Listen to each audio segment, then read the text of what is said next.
Jacob et Wilhelm Grimm, Tom Pouce.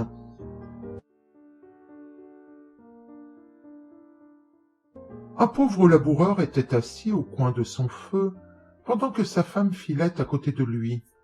Il disait « C'est un grand chagrin pour nous de ne pas avoir d'enfants. Quel silence chez nous, tandis que chez les autres tout est si gai, si bruyant. » « Oui, répondit sa femme en soupirant. Dussions-nous n'en avoir qu'un seul, pas plus gros que le pouce, je m'en contenterais, et nous l'aimerions de tout notre cœur. » La femme, sur ces entrefaites, devint souffrante, et au bout de 7 mois, elle mit au monde un enfant bien constitué dans tous ses membres, mais qui n'avait qu'un pouce de haut. Elle dit « Le voilà tel que nous l'avons souhaité, il n'en sera pas moins notre cher fils. » Et à cause de sa taille, ses parents le nommèrent Tom Pouce. Ils le nourrirent aussi bien que possible, mais il ne grandit pas et resta tel qu'il avait été à sa naissance. Cependant, il paraissait avoir de l'esprit, ses yeux étaient intelligents, et il montra bientôt, dans sa petite personne, de l'adresse et de l'activité pour mener à bien ce qu'il entreprenait. Le paysan s'apprêtait un jour à aller battre du bois dans la forêt, et il se disait à lui-même « Je voudrais bien avoir quelqu'un pour conduire ma charrette. »« Père, s'écria Tom Pouce, je vais la conduire, moi. Soyez tranquille, elle arrivera à temps. » L'homme se mit à rire. « Cela ne se peut pas, dit-il, tu es bien trop petit pour conduire le cheval par la bride. »« Ça ne fait rien, père. Si maman veut atteler, je me mettrai dans l'oreille du cheval, et je lui crierai où il faut qu'il aille. »« Eh bien, répondit le père, essayons. » La mère attela le cheval et mit Tom Pouce dans son oreille. Et le petit homme lui cria le chemin qu'il fallait prendre. « Dia !» Si bien que le cheval marcha comme s'il avait eu un vrai charretier, et la charrette fut menée au bois par la bonne route.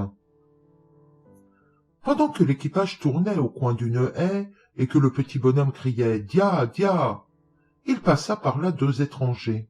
« Grand Dieu !» s'écria l'un d'eux, « qu'est-ce cela ? Voilà une charrette qui marche. On entend la voix du charretier et on ne voit personne. »« Il y a quelque chose de louche là-dessous, » dit l'autre. « Il faut suivre cette charrette et voir où elle s'arrêtera. » Elle continua sa route et s'arrêta dans la forêt, juste à la place où il y avait du bois abattu. Quand Tom Pouce aperçut son père, il lui cria « Vois-tu, père, que j'ai bien mené la charrette? Maintenant, fais-moi descendre. » Le père, saisissant la bride d'une main, prit de l'autre son fils dans l'oreille du cheval et le déposa par terre. Le petit s'assit joyeusement sur un fétu. Les 2 étrangers, en apercevant Tom Pouce, ne savaient que penser, ils étaient étonnés. L'un d'eux prit l'autre à part et lui dit « Ce petit drôle pourrait faire notre fortune si nous le faisions voir pour de l'argent dans quelque ville. Il faut l'acheter. » Ils allèrent trouver le paysan et lui dirent « Vendez-nous ce petit nain, nous en aurons bien soin. »« Non, répondit le père, c'est mon enfant, il n'est pas à vendre pour tout l'or du monde. » Mais Tom Pouce, en entendant la conversation, avait grimpé dans les plis des vêtements de son père. Il lui monta jusque sur l'épaule, et de là lui souffla dans l'oreille.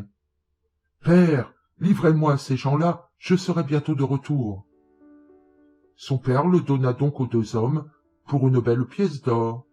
« Où veux-tu te mettre ?» lui dirent-ils. « Ah, mettez-moi sur le bord de votre chapeau, je pourrai me promener et voir le paysage, et j'aurai bien soin de ne pas tomber. » Ils firent comme il voulait, et quand Tom Pouce eut dit adieu à son père, ils s'en allèrent avec lui et marchèrent ainsi jusqu'au soir. Alors le petit homme leur cria « Arrêtez, j'ai besoin de descendre. »« Reste sur mon chapeau, » dit l'homme qui le portait. « Peu m'importe ce que tu feras, les oiseaux m'en font plus d'une fois autant. »« Non pas, dit Tom Pouce, mettez-moi en bas bien vite. » L'homme le prit et le posa par terre dans un champ près de la route. Il courut un instant parmi les mottes de terre, et tout à coup il se plongea dans un trou de souris qu'il avait cherché exprès. « Bonsoir, messieurs, partez sans moi !» leur cria-t-il en riant.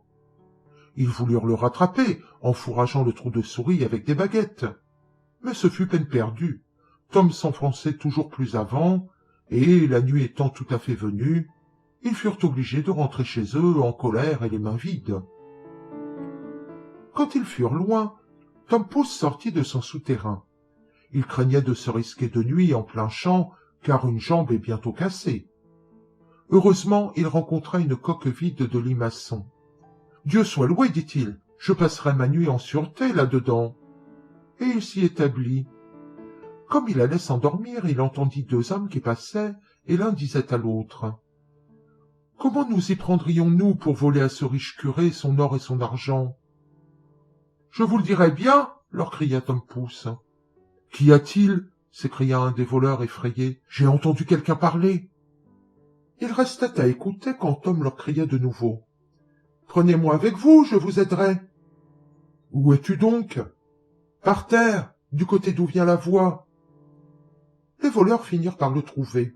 « Petit extrait d'homme, lui dirent-ils, comment veux-tu nous être utile ?»« Voyez, répondit-il, je me glisserai entre les barreaux de la fenêtre dans la chambre du curé, et je vous passerai tout ce que vous voudrez. »« Eh bien, soit, dit-il, nous allons te mettre à l'épreuve. » Quand ils furent arrivés au presbytère, Tom Pouce se glissa dans la chambre, puis il se mit à crier de toutes ses forces. « Voulez-vous tout ce qui est ici ?» Les voleurs effrayés lui dirent. « Parle plus bas, tu vas réveiller la maison. » Mais, faisant comme s'il ne les avait pas entendus, il cria de nouveau. « Qu'est-ce que vous voulez? Voulez-vous tout ce qui est ici ?» La servante, qui couchait dans la chambre à côté, entendit ce bruit. Elle se leva sur son séant et prêta l'oreille. Les voleurs avaient battu en retraite. Enfin, ils reprirent courage, et croyant seulement que ce petit drôle voulait s'amuser à leurs dépens, ils revinrent sur leurs pas et lui dirent tout bas. « Plus de plaisanterie, passe-nous quelque chose. » Alors, Tom se mit à crier encore du haut de sa tête. « Je vais vous donner tout, tendez les mains !» Cette fois la servante entendit bien clairement. Elle sauta du lit et courut à la porte. Les voleurs, voyant cela, s'enfuirent comme si le diable eût été à leur trousse. La servante, n'entendant plus rien, alla allumer une chandelle. Quand elle revint, Tom Pouce, sans être vu, fut se cacher dans le grenier au foin. La servante, après avoir fureté dans tous les coins, sans rien découvrir, alla se remettre au lit et crut qu'elle avait rêvé. Tom Pouce était monté dans le foin et s'y était arrangé un joli petit lit. Il comptait s'y reposer jusqu'au jour et ensuite retourner chez ses parents. Mais il devait subir bien d'autres épreuves encore, tant on a de mal dans ce monde. La servante se leva dès l'aurore pour donner à manger au bétail. Sa première visite fut pour le grenier au fourrage, où elle prit une brassée de foin avec le pauvre Tom endormi dedans. Il dormait si fort qu'il ne s'aperçut de rien, et ne s'éveilla que dans la bouche d'une vache, qu'il l'avait pris avec une poignée de foin. Il se crut d'abord tombé dans un moulin à foulon, mais il comprit bientôt où il était réellement. Tout en évitant de se laisser broyer entre les dents, il finit par glisser dans la gorge et dans la panse. L'appartement lui semblait étroit, sans fenêtre, et on n'y voyait ni soleil ni chandelle. Le séjour lui en déplaisait fort, et ce qui compliquait encore la situation, c'est qu'il descendait toujours de nouveaux foins, et que l'espace devenait de plus en plus étroit. Enfin, dans sa terreur, Tom s'écria le plus haut qu'il put. « Plus de fourrage, je n'en veux plus !» La servante était justement occupée à ce moment à traire la vache. Cette voix, qu'elle entendait sans voir personne, et qu'elle reconnaissait pour celle qui l'avait déjà réveillée pendant la nuit, l'effraya tellement qu'elle se jeta en bas de son tabouret en répandant tout son lait. Elle alla en toute hâte trouver son maître et lui cria « Ah, grand Dieu, monsieur le curé, la vache qui parle !»« Tu es folle, répondit le prêtre. Et cependant il alla lui-même dans l'étable pour s'assurer de ce qui se passait. À peine y avait-il mis le pied que Tom Pouce s'écria de nouveau. « Plus de fourrage, je n'en veux plus !» La frayeur gagna le curé à son tour, et s'imaginant qu'il y avait un diable dans le corps de la vache, il dit qu'il fallait la tuer. On l'abattit, et la panse dans laquelle le pauvre Tom était prisonnier fut jetée sur le fumier. Le petit eut grand-peine à se démêler de là, et il commençait à passer la tête dehors, quand un nouveau malheur l'assaillit. Un loup affamé se jeta sur la panse de la vache et l'avala d'un seul coup. Tom Pouce ne perdit pas courage. Peut-être pensa-t-il que ce loup sera traitable. Et de son ventre où il était enfermé, il lui cria « Ce cher ami loup, je veux t'enseigner un bon repas à faire. »« Et où cela ?» dit le loup. « Dans telle et telle maison, tu n'as qu'à te glisser par l'égout de la cuisine, tu trouveras des gâteaux, du lard, des saucisses, à bouche que veux-tu. » Et il lui désigna très exactement la maison de son père. Le loup ne se le fit pas dire 2 fois. Il s'introduisit dans la cuisine et s'en donna à cœur joie aux dépens des provisions. Mais quand il fut repu et qu'il fallut sortir, il était tellement gonflé de nourriture qu'il ne put venir à bout de repasser par l'égout. Tom, qui avait compté là-dessus, commença à faire un bruit terrible dans le corps du loup, en sautant et en criant de toutes ses forces. « Veux-tu te tenir en repos ?» dit le loup, « tu vas réveiller tout le monde. »« Eh bien, quoi ?» répondit le petit homme. « Tu t'es régalé, je veux m'amuser aussi, moi. » Et il se remit à crier tant qu'il pouvait. Il finit par réveiller ses parents, qui accoururent et regardèrent dans la cuisine à travers la serrure. Quand ils virent qu'il y avait un loup, ils s'armèrent, l'homme de sa hache et la femme d'une faux. « Reste derrière, dit l'homme à sa femme, quand ils entrèrent dans la chambre. « Je vais le frapper de ma hache, et si je ne le tue pas d'un coup, tu lui couperas le ventre. » Tom Pouce, qui entendait la voix de son père, se mit à crier.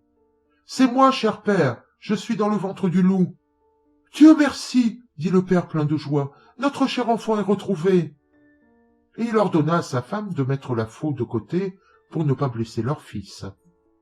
Puis, levant la hache, d'un coup sur la tête, il étendit mort le loup, et ensuite, avec un couteau et des ciseaux, il lui ouvrit le ventre et en tira le petit homme. « Ah, dit-il, que nous avons été inquiets de ton sort. »« Oui, père, j'ai beaucoup couru le monde. Heureusement, me voici rendu à la lumière. »« Où as-tu donc été ?»« Ah, père, j'ai été dans un trou de souris, dans la panse d'une vache et dans le ventre d'un loup. Maintenant, je reste avec vous. »« Et nous ne te revendrions pas pour tout l'or du monde, » dirent les parents en l'embrassant et en le serrant contre leur cœur. Ils lui donnèrent à manger et lui firent faire d'autres habits, parce que les siens avaient été gâtés pendant son voyage.